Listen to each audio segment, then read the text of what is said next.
Hey y'all, it's me, Queen J, back with another episode of the Let's Get Uncomfortable podcast. Today we have an incredible interview lined up for you. I know we always start with a bit of mindfulness before we get into today's topic, and that's not going to change, but I just want to do the honors of introducing my lovely guest so that he's just not sitting there. Um, so today we have Nick Prefontaine today, and we are going to talk about honestly his journey and how miraculous his journey is and was. Um, but before we get into his journey and his story, we are going to take a second and just do a little bit of mindfulness because it always gives us that moment. So it is now time to pause, breathe, and relax. It is now time for us to open our minds to exploring new ways of navigating around healing within this lifetime. It is now time for us to enter a space uh, of just awareness and grace for ourselves, for our future selves, our present selves, and no judgment, just only awareness. Whatever feelings come up, that's okay. Whatever thoughts you may have, acknowledge them with a simple I welcome you, I acknowledge you, and I'm not ignoring you. And that is totally okay. And acknowledge where you are in the moment. Take a second, let it move through your body. Don't just hold on to it. Allow yourself to feel whatever need you whatever you need to feel in this moment.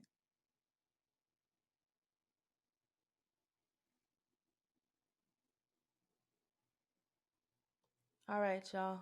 I hope that brought y'all a bit of like tranquility and peace because it always does that for me. Hi, Nick. Queen J, I am so excited to be here. I'm excited to have you. I cannot I don't even know where I want to start, but I know that I have a lot of questions, so we just got to just go with the flow. I guess we could start with when did you know that like you were not going to allow well actually, you know what? I'm getting ahead of myself. What led you on this journey? What started your journey first of all? So I was at ski club. I was on my way to ski club with my friends, and for those of you that have any memory from when you were in school, uh, whenever you were getting released early, even if it was only like 20 or 30 minutes, it was the best. I was in eighth grade, and we got dismissed a little bit early, so we could go to ski club.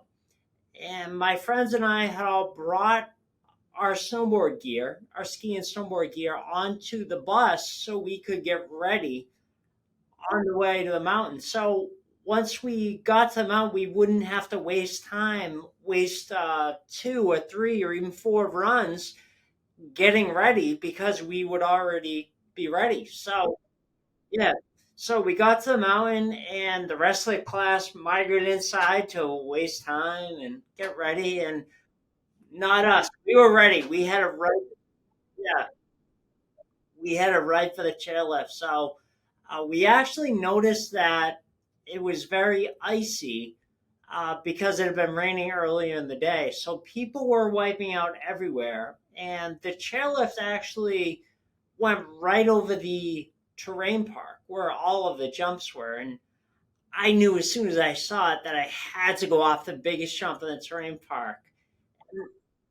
There wasn't even a moment of thinking, should I take it easy today because it had been raining earlier? Should I do it? Should I not do it?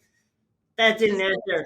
Yeah, yeah, that didn't enter my mind. So I was like, that's what I was doing, and I got to the top, buckled into my snowboard, took a breath of that crisp winter air, and confidently charged towards that jump with all my speed. And going into the jump, I caught the edge of my snowboard, which threw me off balance, and that's the last thing that I remember. So I was told that I landed on my head and that I wasn't wearing a helmet. I later learned that there were several. Let me take you back. There were several things that led me to be able to be with you here today and to share this story and to do the work that I'm doing today. The first of which, because I believe everything happens for a reason. So, the first of which was I didn't have a helmet on, although I had a pair of snowboarding goggles that I wasn't wearing over my eyes necessarily, but on the top of my head. They're they were really thick with a lot of padding. So I learned that from like eyewitness accounts and doctors and people that were there, that not only did they brace my initial impact as I continued to hit my head and roll down the mountain, every time the goggles would move and cushion my blow between my head and the ice. So Which is like when I got to that part in your story, I kind of just I become breathless because I'm like, wow, you only had that, yes, they were thick padding, but like in hindsight, in retrospect, like compared to you possibly having had, you could have had a helmet, you could have had, something with a lot more cushion and more protection. That is incredible.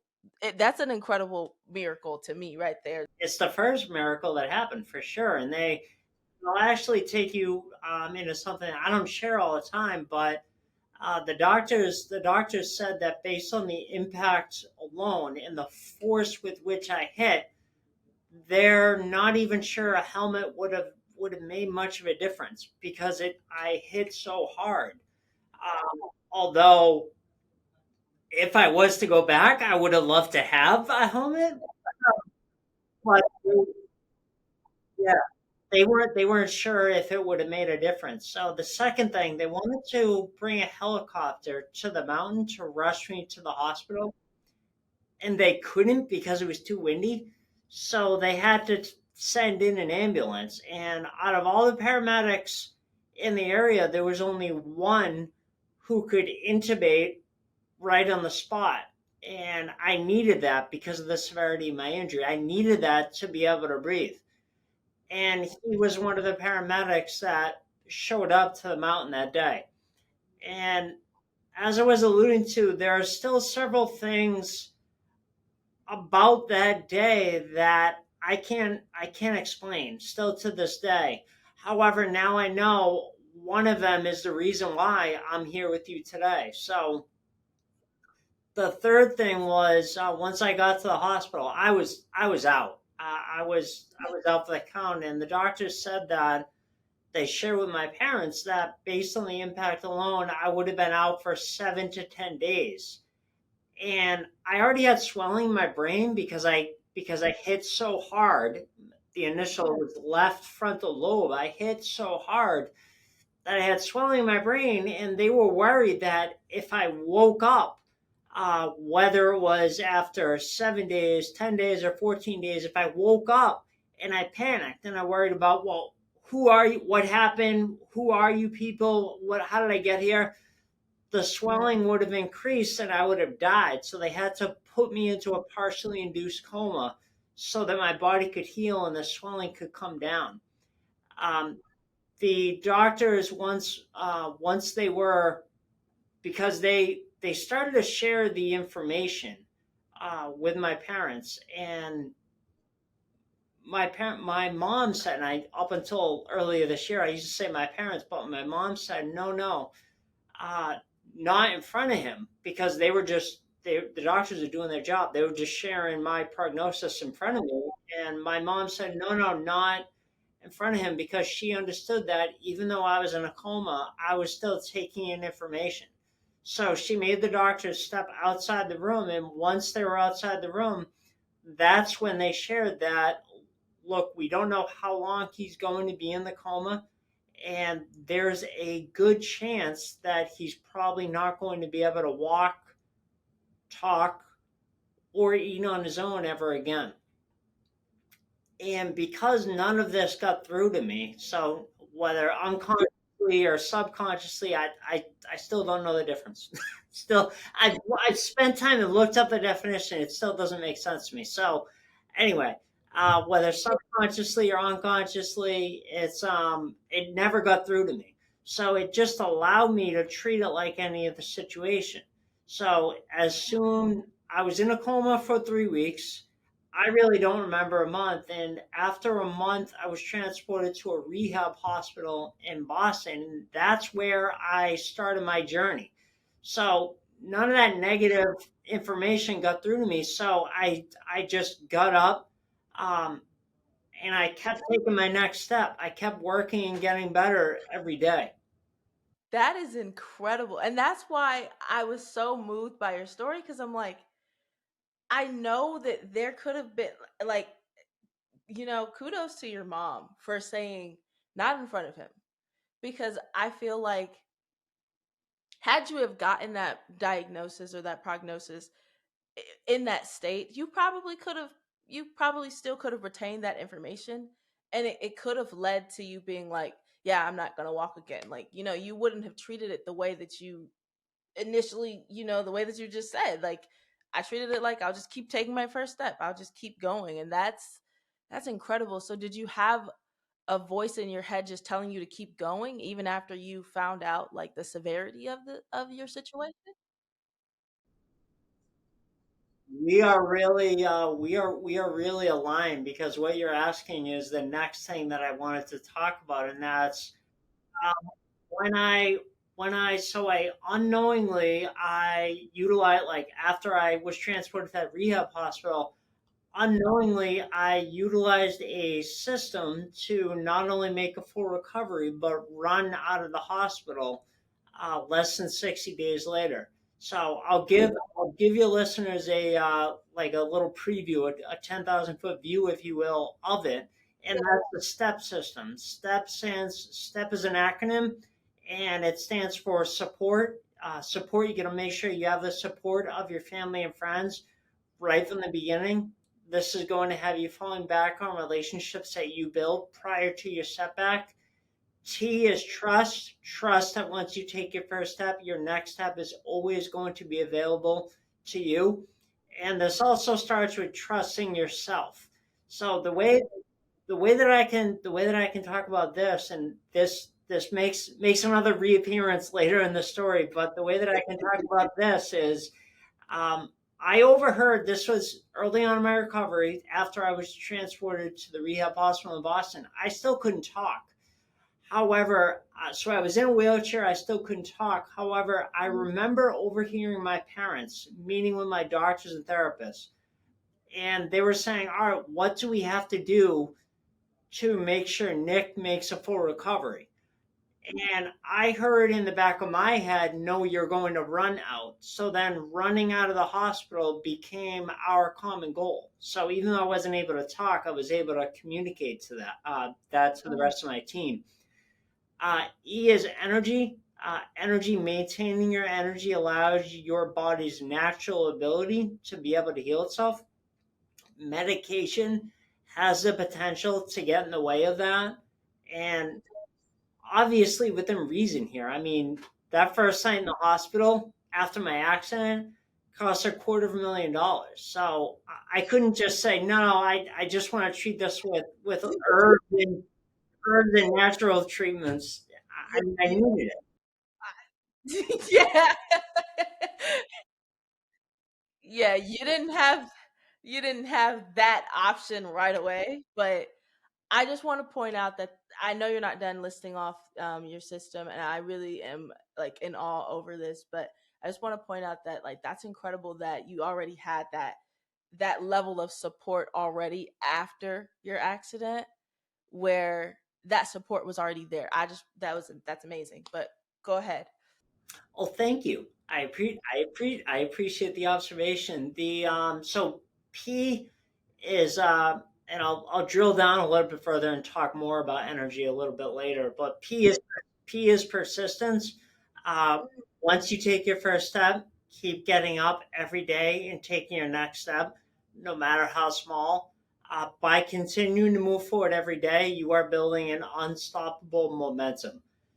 So that was, and it was really important. And I always tell people, at the beginning of a trauma or a setback, it's always really important to do something every day. I'm not saying 7 or 8 hour days, but something every day. Like even on your day off, you should be doing something like some like exercise for 10 or 15 minutes, because by doing something every day, you're building an unstoppable momentum that's going to carry you through the hard times, because there will be hard times.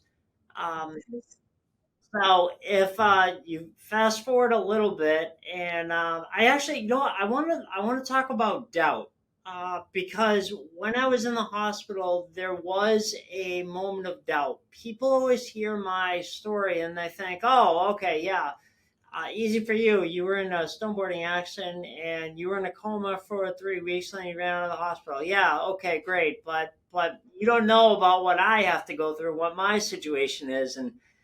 Um, and I'm sure you hear that all the time. Well, there was a moment of doubt. So it was um, when I was in the rehab hospital in between my therapies. So I would get up, I would need help learning how to shower again. I mean, if you picture that, I had to like be taught that the water needed to come before the soap, like just little, little things. Little things, yeah, but they're big, they're monumental things when you're in a state of recovery, or when you're in a state of needing that assistance. Those are big things. So yeah, I get you. I get you. Yeah, there. So I needed help learning how to shower again. So my physical therapist would be there with me, teaching me how to shower, and then I would have breakfast, and I would start my day. Physical, occupational, and speech therapy, and I did have double sessions of therapy 5 days a week.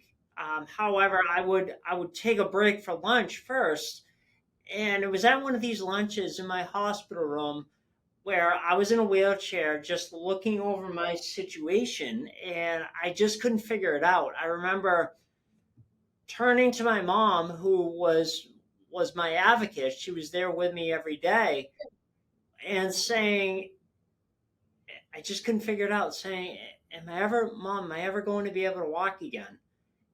And she didn't even hesitate. She said, "Of course you are. That's what we're doing here, so you can get everything back and we can go home." So this allowed me to keep going forward, even though I had a moment of doubt. Um, and as far as doubts go, that's the only that's the only story, that's the only memory I have of doubt. Just because everything I approach, and still to this day, everything that I approach is, what's funny out of this? Like how can I make this funny? Well, where's the humor in this? So Same. Humor is definitely a coping mechanism for me, and definitely a coping mechanism for my warriors, for sure. That's that's incredible. That's incredible. Wow.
all the people that we work with is, what's the one step that you can do right now to get to where you want to go? And everyone knows what it is that they should do. They just kind of procrastinate on it, or they need someone else to point it out. So after that, it's looking back on it, and it took someone, a coach, pointing it out to me that um, I actually, like, you know how when you're younger, especially when you're in school, time is compressed. So it's like something like 6 months, 12 months, 18 months. That seems like a lifetime. However, 18 months is not a lot of time. So 18 months after finishing my rehab from my snowboarding accident and being in a coma, I got my start in real estate, and that was door knocking pre foreclosure doors or homeowners that have received the notice of default letter from the bank. So I would get a list of these, and I would go to the areas where I could hit the most amount of doors in a day. Um, so these were usually cities, and not so good areas of cities. However, I didn't consult. I didn't ask anyone. No one told me to do this. I figured I figured I have to go to school during the week. Unfortunately, I have to go to high school during the week. I only have 1 or 2 days max where I can bang these out. So I want to hit the most amount of doors. And in the nicer areas, like in the suburbs, there wasn't that many. So I would have wasted a lot of time traveling from one to the other. So I did that throughout high school, and then after graduating high school, we owned properties in those cities for years after, even after I got out of school. And if I got my after getting out of high school, graduating high school, I got my real estate license. Started helping buyers and sellers, and then in 2012, I developed a voice issue. So it was almost like it was like hard to get the words out. Like I had like a lot of tension uh, right here. So I looked everywhere for answers. I couldn't figure out what was wrong with me. No one could tell me. So I finally wound up in a voice specialist office in August of 2013. The voice specialist walked into the office, heard me speak, and right away nonchalantly goes, "Oh, that? Yeah, we deal with that all the time. We'll get it fixed in no time. Go see the front desk and schedule a Botox injection in a couple weeks." I was like this. What? Wait, did they say what it was? It was just like, oh, we just deal with it all the time.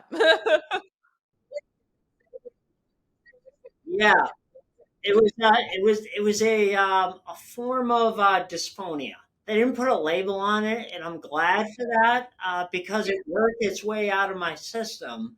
And all dysphonia means is a voice disorder. So for 7 years, I had to get Botox treatments, injections several times a year in conjunction with their higher level speech therapist, speech pathologist, not just your run of the mill, you go down to the local hospital and you ask, like, these are like higher level speech therapists. So along with the Botox, they coordinated that, and that's what I had to do for 7 years. And I really look at it like 8 years, because like since I first started dealing with the issue all the way to when it finished. So obviously, I can talk clearly now. I don't need any injections or anything like that. However, ever since my accident, um, there's always been this voice, no matter what I'm doing or how successful I'm being, doing doors, selling houses as a realtor. There's always been this voice in the back of my head that's saying, yeah, okay, that's great, Nick, but what you really need to be doing is helping trauma survivors through their trauma and thrive with the rest of their lives. So I've always had that voice in the back of my head, and I've always naturally done it. I've always just helped people, always. However, someone with our so I got involved in a real estate. I let my real estate license go in January 2016, but in 2014, I started helping my dad with selling the properties that he was buying as an investor. So I let my license go because it didn't make sense for me to have it anymore, because that business was growing and getting more. I needed more hours and more time, so it just didn't make sense for me to keep my license anymore. So with that business, I've had the opportunity to tell my story from stage, usually once or twice a year. So I was still going through the final throes of my voice issue when this person saw me speak in almost exactly 5 years ago. They saw me speak in September 2019. And after hearing me tell my story, and I think it was probably only 15 or 20 minutes, and they heard me and they approached me and they said, I'm not trying to steal you from your family real estate business. However, if you're ever looking to fine tune your message and to bring it to another level so that it has maximum impact and can help the most amount of people possible, I can introduce you to a few coaches and mentors that have helped me. And I wasn't ready yet because, like I said, I was still going through the final throes, yeah, of my voice issue. However, I always hung on to her card. And then in May of 2021, I finally reached out to her and said, okay, I'm ready. She introduced me to her coach, her mentor, who's become my mentor. And that's the one, Trisha Brook, who actually helped me launch Common Goal right behind me, and that I have my board there. And now I'm teaching the STEP system, working with trauma survivors on a one-on-one basis, and I'm also delivering a 50 and a 60-minute keynote to brain injury associations all over the country, and also other organizations who support individuals that are going through trauma. Oh my gosh, hold on. No, these are good tears, I promise. These are good tears, but oh my god, I can't even see right now because I can't see without my glasses. But no, that's amazing. Oh my god. That just touched my heart, but keep going. Since I made that call and I spoke with Trisha for the first time in May of 2021, there has been no voice in the back of my head telling me that I should be doing something else. And what that's evidence to me of is that I'm doing exactly what I was put on this earth to do. You are. You are. Your story, like I said, your story has moved me to tears because we're so aligned. Like I was telling you before we started this episode, but my story had always been so heavy, at least for me to carry. But I always knew that there was something more with it. Like even in the midst of going through the psychological, the physical, like the abuse that I experienced as a young child, I always heard a voice that said there's life after trauma if you want it. And so now I'm stepping into this new role of being able to coach people through their traumas or helping them realize that they don't have to stay stuck in the same broken cycles, in that there are ways to obtain a life after trauma if they want it, though.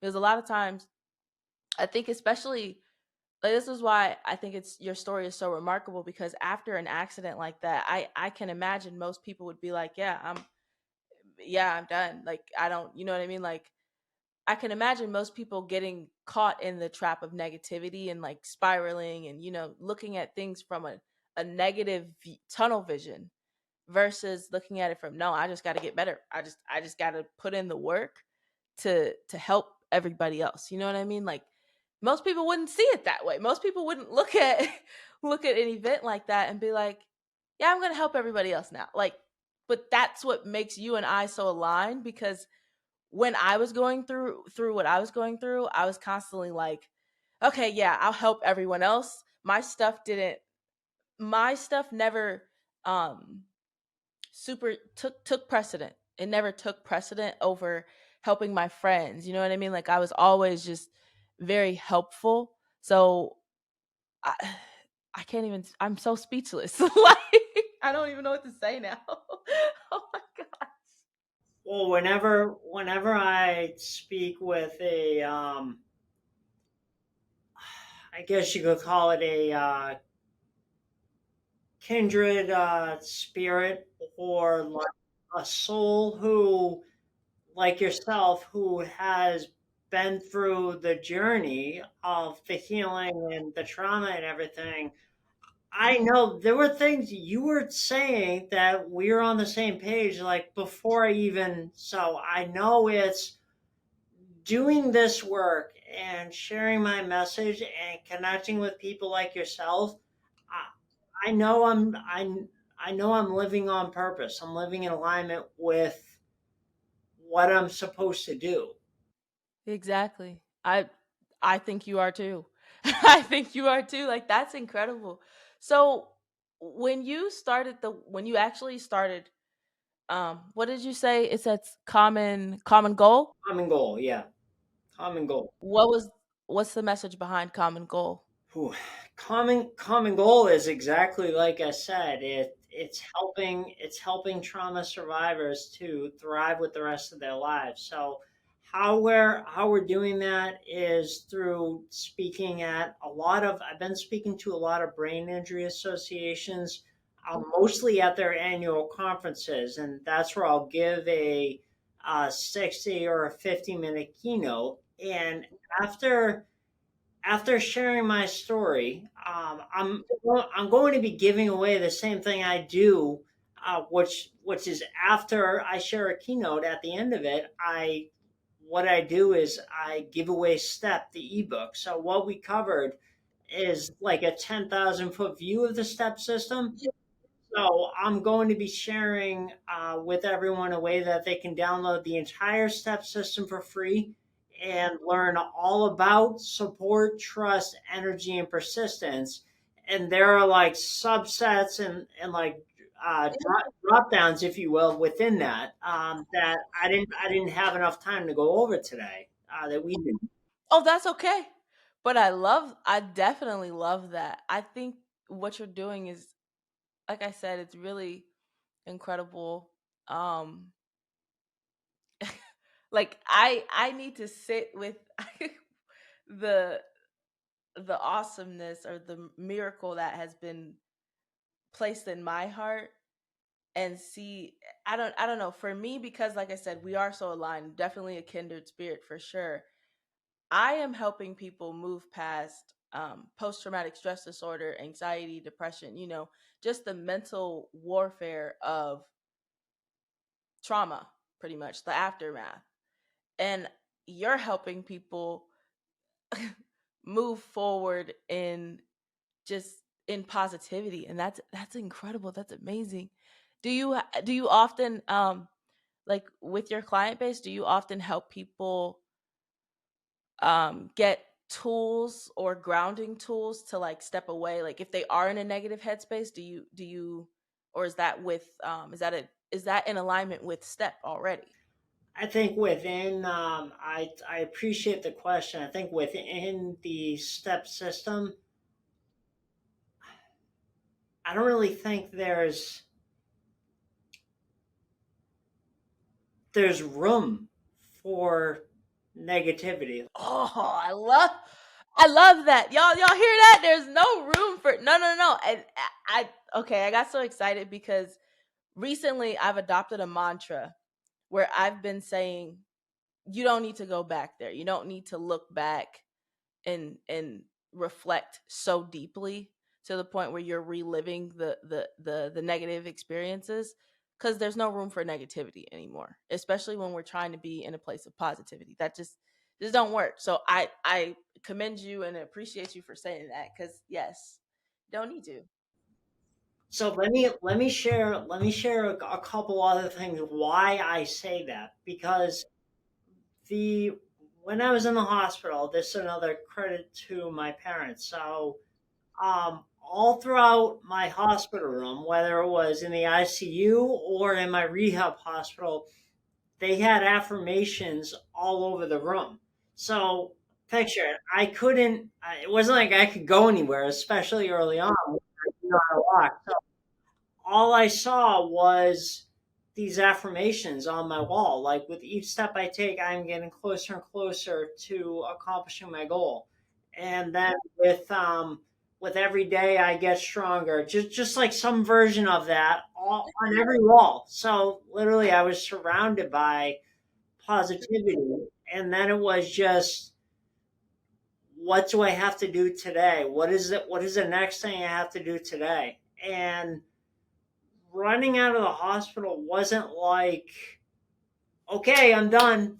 I can go back to my life. It was like, if anything, that was the start of my journey. What did that feel like for you when you ran out the hospital? Like, were you just, what did it feel like? Well, like I said, I think it was the start of my journey. So, like, I walked at my graduation because I came back. I came out of the hospital at the end of April. And it wasn't like I could, the school told me that, oh, no, no, take the summer off and the rest of the year off and rehab and recover, and you can do eighth grade again next year. And I was like, I don't really want to do that. So what I did was, while they were in school, I went back, and I wasn't able to just keep up with them, but I would get private tutoring for 3 hours in the morning, and then I would have lunch with them, which was the best part of my day.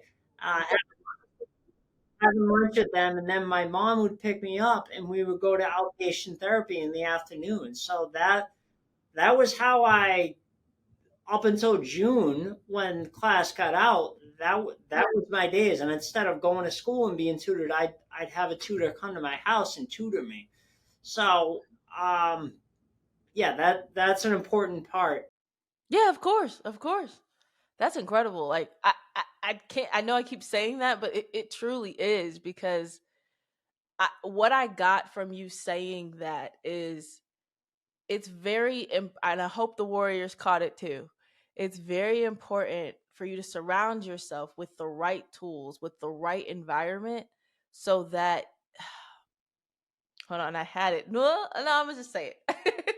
So that if you surround yourself with the right environment, you can become a byproduct of that environment, right?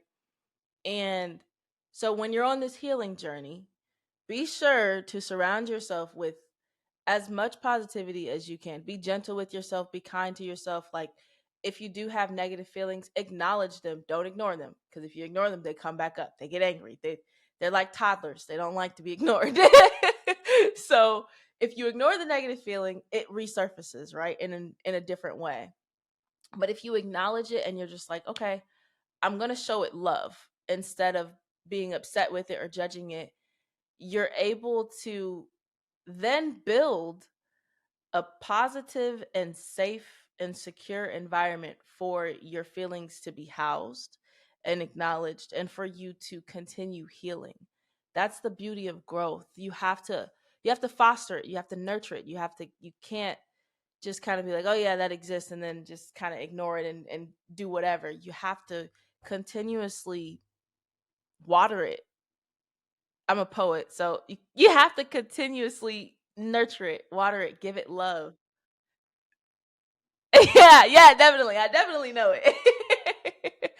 But that's beautiful. Like, it's so crazy as I'm saying this, I'm looking around my room and I have different like sayings around my room. And one of them is grow with each rejection. Another one says embrace your fear, and another one says work with your fear. And I think a lot of, like, for my healing journey, there's been this, that when we were talking about that voice, my voice has always never, it's never been a voice of doubt, but it's been more of a voice of like, oh my god, what if this happens? Like, it's been a voice of fear and not doubt. And so when I finally stepped into it, like recently this year, I was like, okay, it's time for me to just, I'm working with my fear. I'm tired of fearing the opposite, or fearing what could happen if it does work out or if it doesn't. Anxiety is not nice. Anxiety is not comfortable. So working with my fear has allowed me to push back against my anxiety and turn it into, um what's the opposite? Whatever the opposite of fear is, because I'm still working on that word. Courage. Courage. Oh my god, I love that. That's crazy. Just deal with it. Just deal with it when it comes. That you can't worry about. I talk about that all the time with the associates that we work with on real estate deals. They're like, "Well, what if this happens? What if that happens?" I'm like, "But it didn't. Like, just deal. Just well, if that happens, we'll deal with it. But it hasn't happened, so why worry about it?" Yeah, I had a my first therapist that I had, I was struggling with anxiety. And I remember her saying, she said, you have all these what ifs, right? And they always go to negative places. What if you just start small? Start small. She just said, what if it works out? What if everything will be okay? What if it goes better than you imagined? You're constantly downward spiraling, but you could think, what if it happens for the best? What if it's good? What if it becomes this thing that you didn't expect? What if it's really good? What if it's really peaceful? What if it brings you joy? These different ways to reframe a question have saved me over and over again because I would that's so crazy. I didn't even realize that that was the opposite word of fear, courage. And all courage is just. This is what I think is just. It's not saying that fear doesn't exist. It's saying that, um, like, even if you feel that, to just take action anyway. Just to do it. Just to do it anyway. That's the only thing that's going to get rid of it. That's is taking action. Yeah, God definitely put us in we're definitely aligned. That's so wild. Oh my gosh, this has been incredible. I'm trying to think. So I did have a question, but I think you answered it already. Um so you mentioned doing one thing a day, right? Doing something. What is that thing for you? Currently is every day, and I know this is it's kind of overdone. It's kind of over talked about, but morning routine for me, it for me is a combination, or some day, not every single day I do the same thing. It's either meditation and qigong, so I do that usually for anywhere from 30 to 45 minutes. Oh, and that's a few days a week. And if I'm not doing that, I'm usually working out, which is going for a 20 or 30 minute walk, or running, depending on the season and what I'm dealing with. And then it's followed by, after I have breakfast and everything, it's followed by reading and writing my journal. Again, this is usually, it doesn't happen every day, but Yeah, yeah. No, no, no. That's totally fine. We always talk about the importance of having a routine. Like I have a routine and it's so funny. I ask every one of my guests this question, like, what tools do you use? And pretty much everyone says the ones that work for me are these, this. And it's usually the key to wellness, or at least is what I'm discovering, because it's been happening so repetitively. It is having a routine in place so that when the negative things come up or when life's, we're able to navigate it around it a lot smoother. I love that. So what did you well what kept your momentum when after you had your accident and you were in the rehab facility?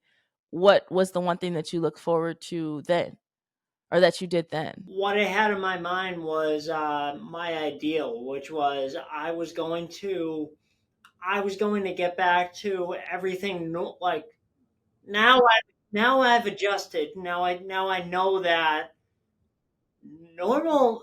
I'm sorry to use vulgar free language, but normal it sucks. You don't want to be normal. However, when I was an eighth grader, I wanted to get back to normal. That was my goal in my head. So I wanted to then go on this. So that was always my ideal in my head. Uh, and then after going through school and everything, and getting out of school, and my journey, that I shared and that I talked about, is that it's not. I think it's normal just to get up and just do the best you can and just keep improving every day. It's not so normal. Um, a lot of people don't. So that's why I now that that phrase is out of my mind of being normal, wanting to be normal. I don't.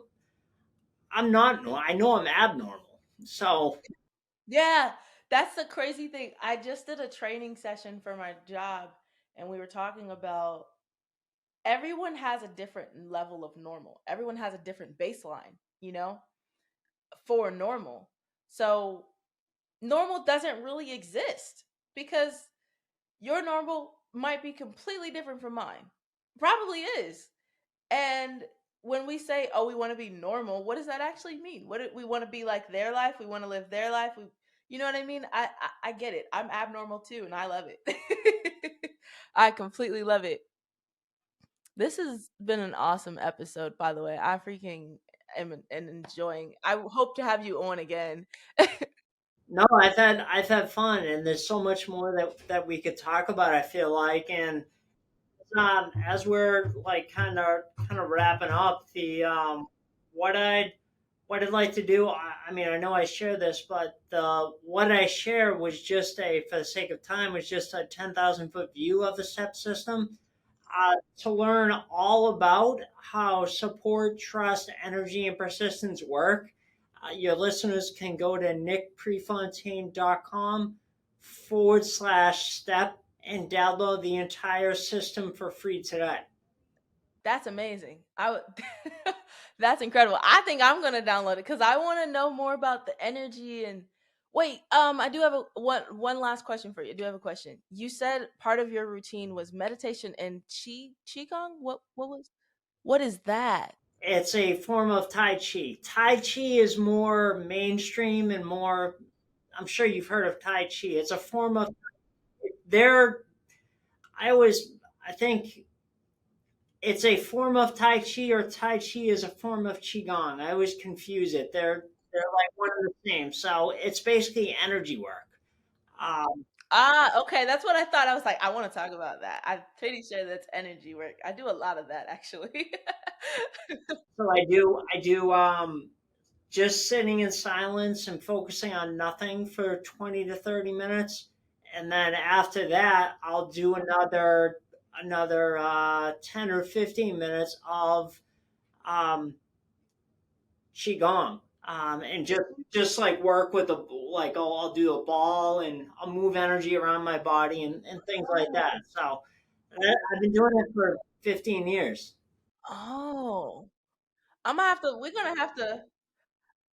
Wow. So I think that would definitely play a part in your journey as well. When did you first get introduced to that? If you have time. 2009.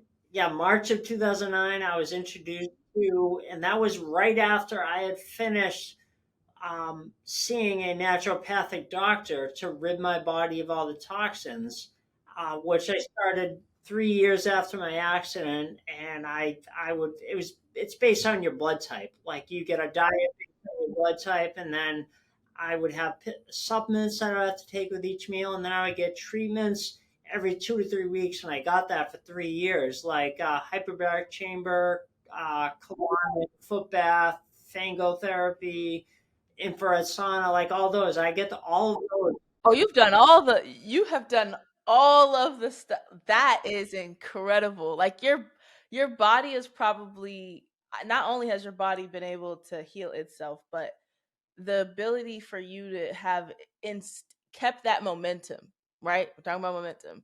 Keeping that momentum so that your body is still able to heal itself and that elevate itself, like you keep elevating as time goes on, evolving and things like that. And so I might want to try that. Hold on. That sounds awesome. Like energy, it's so funny because I always talk about energy and how energy is transferable, but I I did have a question regarding the energy thing.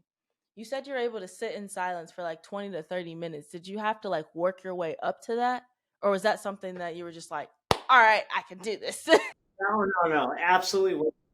So I went after seeing him for 3 years at the institute to rid my body of all his toxins and with the supplements, excuse me, and the diet and getting those treatments and everything every 2 to 3 weeks. He finally got to a point. One of the doctors at the institute said to me, "Well, you've done such a good job with sticking to the program, the diet, and getting all the treatments that you've rid your body of most of the toxins, and there isn't much that we can do for you. You can still come here for maintenance. However, I think we've done everything that we can." And it was right around that time that I got introduced to Dr. Ming Wu, and that's why I just saw him last week. He's a Taoist Tai Chi and Qigong master, and I see him monthly, once every 5 weeks for Tui Na, followed by cupping. Um, and he's also the one that taught me how to meditate. And I've been meditating and working with him since March of 2009. So he's the one who told me to just focus on nothing. How do you focus on nothing? Cuz I meditate, okay?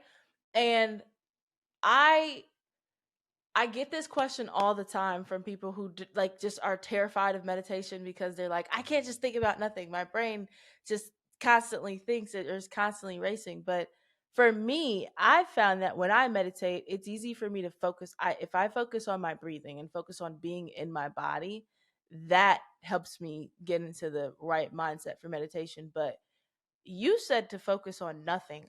I focus on like the thoughts that come up, I just think of them as like clouds, so they're just passing by.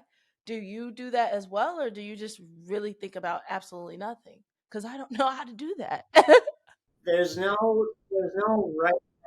right answer to learn how to meditate and to meditate. There's so many different versions of it. Just that's what Ming taught me to start. And I started for 5 minutes, and then I went to 10 and 15 and yeah, exactly. So what I can do, in addition to sharing the step system, I can also share a new talk that I did I just did it a couple weeks ago at our event in Boston, but I first did it in New York City back in June. And that's only 6 minutes and Mhm. 29 seconds. And it talks about meditation, and how you can get started with that. I think, yeah, I think you'll like it. Personally, just you and I having a conversation, but everyone else would love it. Yeah, oh, I'm certain they would. I would I'm going to get the links. Well, you can shout them out as well, but I'll put the links below so everyone can see everything. Oh my gosh, Nick, this has been an incredible episode. Thank you so much for coming on. Um I have a okay, I'm trying something different. I'm trying something new. I'm being courageous right now. So, I actually do have something new to share. I am releasing my debut memoir, The Girl Behind the Glass, by me. It is a story about basically it is my journey, written obviously from my perspective, but it is literally a story of going from abuse to abundance. And the hope is for anyone who picks up a copy to understand that there's life after trauma if you want it, but you have to be willing to get uncomfortable with yourself, get uncomfortable, ask those hard questions to discover the answers. And so, yeah, that's the book. That's the book. I'm sweating. But no, that is the book. I have been. It has actually been one of my passions. It has been one of my fires for a very, very long time. And my coach is like, "Yeah, it's time. Come on, we need the book." So the book is available for pre-order. I will have the link in the description of the episode. So this has been Queen J with the Let's Get Uncomfortable podcast with our lovely guest Nick Prefontaine. And as always, you can find me at on Instagram at underscore officially Queen J, or you can follow the sister Instagram for just the podcast at Let's Get Uncomfortable Pod. Again, you can find me there, on YouTube at Let's Get Uncomfortable Pod. It's a lot of tags for you guys. But yes, thanks for seeing and hearing me. Peace.